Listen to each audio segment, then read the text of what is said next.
Olá, seja muito bem-vindo. Hoje o nosso tema aqui vai ser reconstrua antes de querer mais. Eu vou contar um pouquinho sobre a história de Neemias.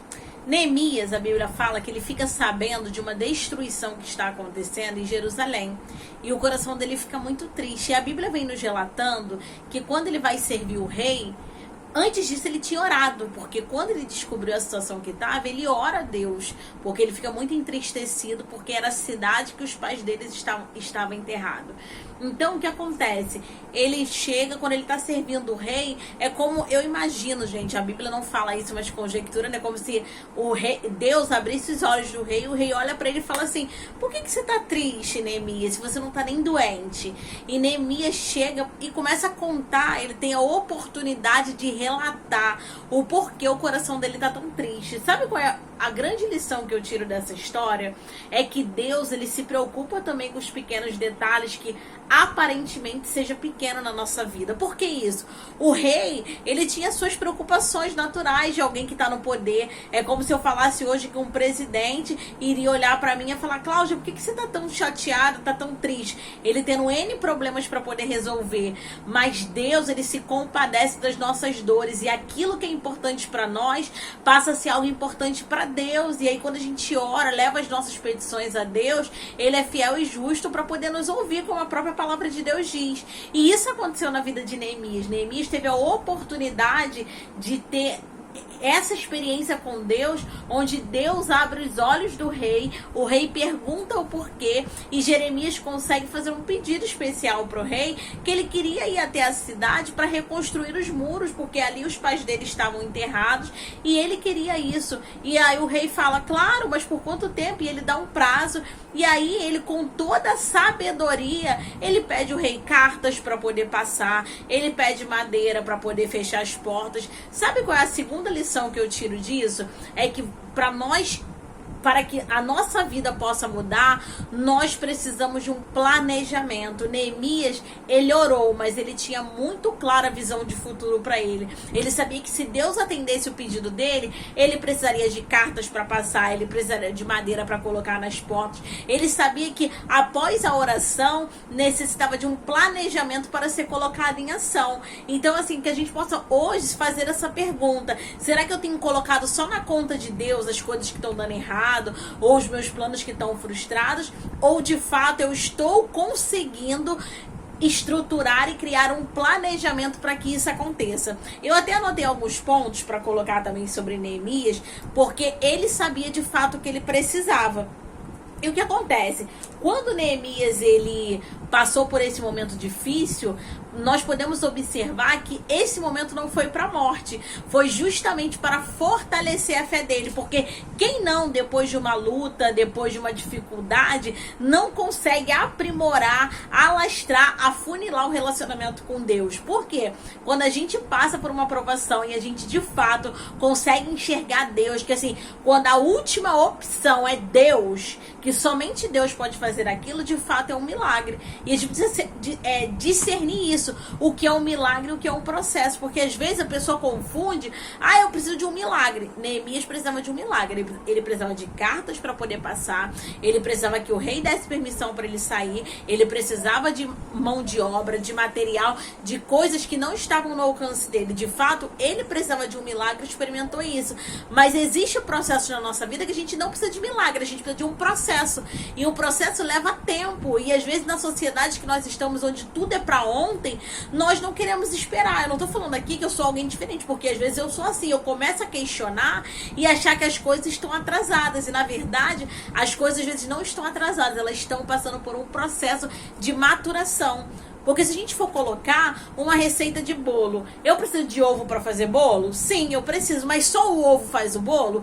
Não, eu preciso de outros ingredientes, eu preciso que o bolo seja levado ao forno, leve o seu tempo, ele possa assar. Então, assim também a nossa vida, os nossos planejamentos, os nossos sonhos, os sonhos que Deus tem para nossa vida, eles levam um tempo, e por conta disso a gente precisa acompanhar esse processo.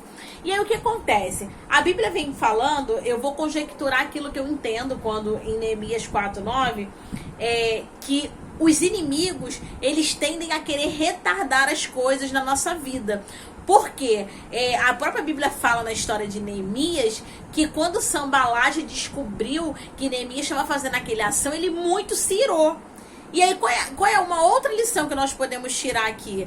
Que o inimigo, ele tende a tardar, porque ele já sabe que ele está derrotado e que aquilo que Deus tem na nossa vida há de se cumprir. Mas qual é a diferença? Nós precisamos nos colocar na brecha da vigilância. E por isso a Bíblia fala que Neemias colocou guardas de dia e de noite para vigiar. Porque ele sabia que estava em uma grande obra, que ele não podia parar, ele tinha planejamento, ele tinha propósito. Mas isso não desabilita as ações que nós podemos ter, que é vigiar e nos colocar na posição. Então, o que acontece? O diabo, ele odeia, essa é a palavra, quando nós nos colocamos na posição de edificar alguma coisa. Por quê, Cláudia? Porque quando a gente vai edificar, vamos colocar na nossa vida. Quando a gente edifica a nossa vida de fato, a gente consegue alavancar toda a nossa vida espiritual. E isso incomoda, porque quando a gente se coloca na brecha, entende que precisa mudar, entende que precisa estruturar novas áreas que estão desestruturadas e não desistir, isso leva o diabo a balançar, porque ele sabe que já está perdendo, mas quanto mais ele puder tardar as bênçãos na nossa vida, mais ele fará. Então eu anotei aqui, 5 lições para a nossa vida em relação à história de Neemias. Primeira lição: pare de dar ouvidos a quem não está alinhado com a sua missão.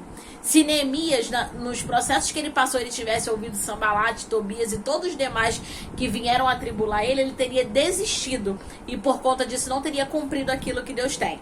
Segunda lição: dobre a guarda quando estiver edificando algo. Foi aquilo que eu falei anteriormente. Como o diabo sabe que nós estamos estruturando, a gente precisa estar vigilante para que a gente não possa perder ou atrasar aquilo que Deus quer fazer na nossa vida. Lição de número 3. Pare de descartar o que pode ser restaurado. Porque se a gente fosse olhar, Neemias poderia continuar lá na vida dele, no palácio, servindo, feliz, e ele não precisaria ir restaurar. Porque hoje, na sociedade que nós estamos, a maioria das pessoas, elas não querem restaurar, elas querem descartar e construir de novo. Então, que a gente possa avaliar a nossa vida, o que está ruim, que a gente poderia restaurar ao invés de descartar. Lição de número 4. Acredite, a lição do reparo é maior do que o do descarte. Então, que a gente possa olhar, assim como a manutenção é muito mais fácil do que a reparação, o descarte também ele tem um custo muito menor do que reparar. Porém, quando a gente repara algo, a gente consegue ter várias coisas, como Neemias. Ele conseguiu ter a memória dos seus pais, ele conseguiu ter a realização pessoal. Por quê? Porque ele teve o esforço do reparo. Quinta e última lição: reconstrua antes de querer mais. Essa é uma máxima. A gente está numa vida muito disputada, onde todo mundo quer mostrar resultado para cima e para baixo, e isso não é errado, muito menos pecado.